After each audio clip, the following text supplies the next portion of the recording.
Good evening and welcome back to the channel. Something different today. I am shore fishing, shock horror.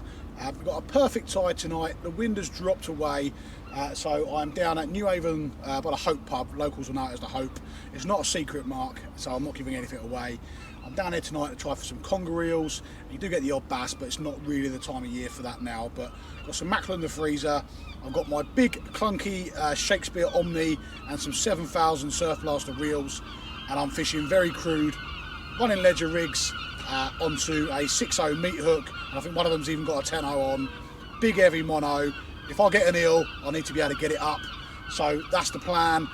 Jake and his dad Nigel have turned up, so they're just up from me now, so they're fishing as well, having a bit of a joint sort of bit of a social really. If we catch, we catch. If we don't, we don't. And as always, I'll take you along for the ride.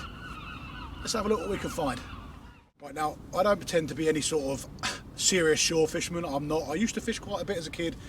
I'm a competent shore angler, but I don't do it. Boat fish is my bread and butter. But if I'm going to give you one tip from tonight, or anyone, this is a very beginner friendly tip, but when you're fishing up against a railing like I am in a minute and I show you, don't have your rods way out, skied out really high and vertical, and make sure your drags are set, especially when you're congering, because if you do get a take, your rod will literally upend itself and be in the river before you know it. I've seen it happen. That's not me making stuff up. If you get an eel here, it will have your rod over. So if you do fish this, Mark, and you're maybe newer to the fishing scene, or perhaps you just don't looking at this and thinking, oh, actually, yeah, I wouldn't have done that. They will have your rod in. Eels here, I've known them to near 40 pound. There's a picture of one up in Tools and Tackle. I've seen numerous 20s. I think Jake said Neil who fished the Conger Cup had the tope. He had a 20 pounder here not so long ago. You do get a lot of them here, and they are a sensible size for shore eels. So fish accordingly and be prepared. A lot of people use a drop net here, but I've just gone for a big, long, heavy mono so I can hoy it in. And we're actually fishing the last sort of 2 hours of the tide up, and when it does reach full height, you're actually only sort of 6 foot from the water's edge anyway, and you can just hoy it up. So I'll show you what I mean by the rods now. So here we are. So this is the hut. This is what I call the hut down here at Newhaven, and I've got my rods way back, and it's out there, and I've only got the last sort of third of the rod sticking out the water, and same with the other one. And then there's Nigel and Jake just up there tackling up. But that is it. Nice easy fishing. Very good spot, this one. You do get a lot of bass here as well at certain times, and in the autumn time you can fish for garfish and mackerel on the float. It does get really busy here. It rams out with people throwing lines of feathers out. East Pier across the harbour there for orientation, and then you've got the closed West Pier down there, and the Hope pub if you want a nice bit of food and drink. Absolutely lovely venue, and the car parking is just here. So for me it's ideal. The road is literally probably 20 foot away, over a barrier, and then you're fishing. So yeah, nice easy venue. Up a couple of sharp little rattles it was. Yeah, that was what my orange one did. I'll say I have got big hooks on, so it will take a little while to get it in their mouth.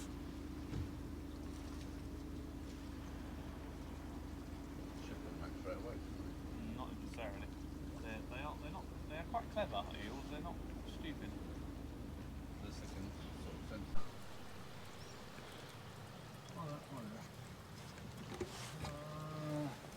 Hey, listen, yeah, we got a fish.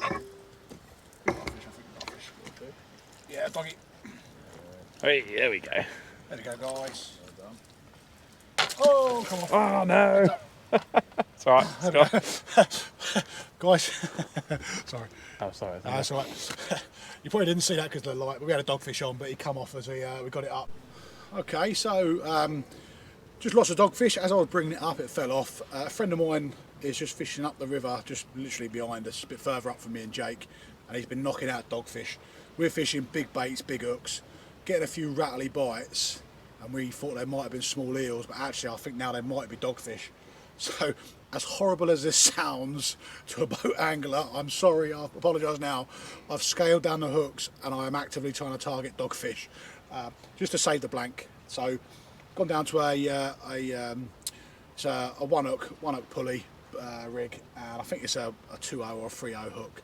Little sliver of mackerel just flicked out, so that's going to be the plan now, just to try and pull a few dogs in to save the blank, and then I can go home and get in bed. Got another bite. I'm going to try and hit this one just to try and get it in.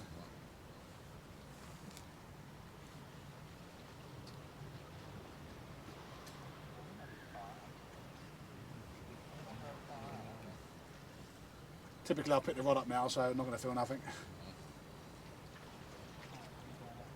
I'll put that back down just to confirm whether it's there or not, because the trouble with these rods is they're so stiff and heavy that actually I can't feel a great deal. Let's just see if he's still knocking about there. I might have gone now. Now the big question of, has the bait gone? That's the next question. I'll come back to you in a minute. If he comes back, I'll put you back on. I'm going to chop some baits up, and I might even switch the other rod over as well. I'll go all out Operation Dogfish. What is the world coming to? This is Nigel. He's saved himself a blank with a doggo. We are all full on Operation Dogfish now, and he's got a little baby doggo there. Well done, Nigel. Saved the blank, mate. Well done.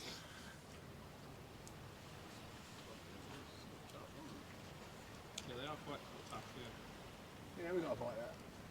Oh, we've got another bite happening, guys. Sorry, I will be with it. It's not particularly strong, this one, but Nigel didn't even see his one, so I think they might be sitting on it.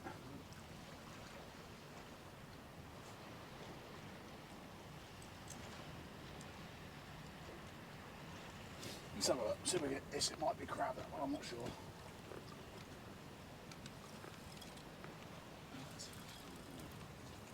That's not a bite, that's not a fish, that one. But they are there though. They are there. So this is a just a 1 hook pulley. I think that's probably a 3.0. I'm just going to take a little sliver of mackerel and just hook it once and twice through the tail, making sure the hook point is proud. And that's it. Nothing fancy here. Nothing real. No secrets. It's dogfish. It's not what I wanted to be fishing for tonight, but it's what I have to fish for. And then just flicking it out. We're maybe 15 foot from the edge, but it's a deep channel here, Newhaven Harbour. It's really deep. So I'm just going to let that sink to the bottom. And there it is. And then I'm now going to do the opposite of what I said earlier. I'm going to keep my line tight, drag tight, and then I'm going to hit these when I see the bite. Doggos. Who would have thought I'll be fishing for dogfish? I think we didn't get it that time.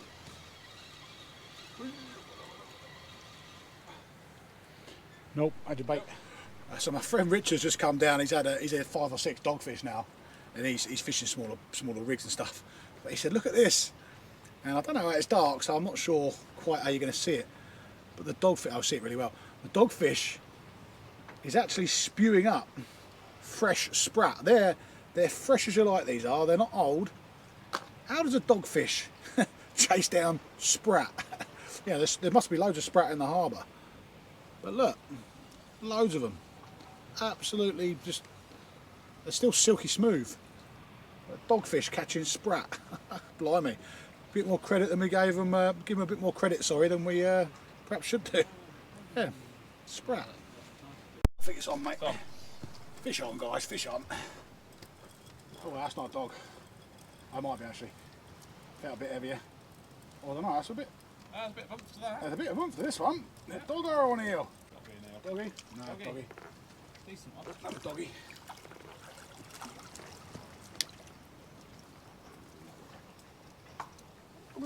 Oh, we haven't blanked. Right. Operation Dogfish is a success. 1.0 pulley pennel. Not a bad little shore doggo, that one. Didn't think I'd find myself saying that, but I'm happy to see that. I'd like to say I haven't blanked, but I'm targeting eels, so in my head I've still blanked, but you know what I mean. Dogfish, happy days. So as always, dogfish, same as on the boat, they're still the same fish. Grab their tail, grab their head, curl them up into a little donut, and then you're not going to get done. Their skin, if you go down the body, it's smooth. So if you go that way, you can stroke it. Not that you want to stroke it, but if you go the other way, it's literally like sandpaper. So take it, curl it up into a little ball, and then you can unhook it safely without getting rasped up. And that there is doggo. There we go, like I said, it's just a 1 hook pulley rig. Frozen mackerel, horrible frozen mackerel, none of it's fresh. but I'm just stapling the baits on. It's dogfish, guys. It's nothing, there's no secrets to this. Just a little tiny sliver of mackerel, and I'm flicking it 30 yards away from the river, from the river wall, sorry. And that is it, really. I mean, we're all getting bites now. Out of sight, Jake and Nigel are getting another one, I think. So, you know, slack water now, same as on the boat. Yeah, your eels and your dogfish, that's your prime time. So, where's that bait? It's interesting because that was just out of that main channel. So yeah, just like on the boat, all right, we've come down to do eel fishing, and I have still got one rod out for the eels, and I'm not giving up on them. But you react to what's around you. So dogfish, they're on. Mate, other roads just getting a load of dogfish. Scale down the hooks, smaller baits. And now we've got something to fish on for the rest of the evening. Eel fishing's been tough and we haven't had one yet. I'm still holding out hope that we will, but when you can catch something, even if it's a dogfish, I'm going to go home having caught something today. So the trip's been worthwhile, having a good social at the same time, and we're now catching a few fish. So 1/0 pulley pennels, sliver of mackerel. If I had some squid, that would be killer as well. Dogfish love squid, but we're making do with what we got, and that's the main thing. Well, it's now midnight and I am going home. Couple of dogfish, nothing drastic. You don't win any medals for dogfish, but we are going to pack up and go home. But I might come back down if the shore fishing allows for next week. If I can't get on the boat, I might come down with some small hooks and a bit of lighter gear, just for a bit of fun on the top of the tide, hour either side of a high slack, and have a little bit of play about with these, because it has been a good social and it's nice to get out of the house. It's a flat, calm evening, and it gets windy again tomorrow. So although this has been a very slow, not your usual boat fishing type of video, it's been quite fun for me. Bit of a difficult edit because it's night time, but it is what it is. But thanks for watching, and I'll see you all again soon.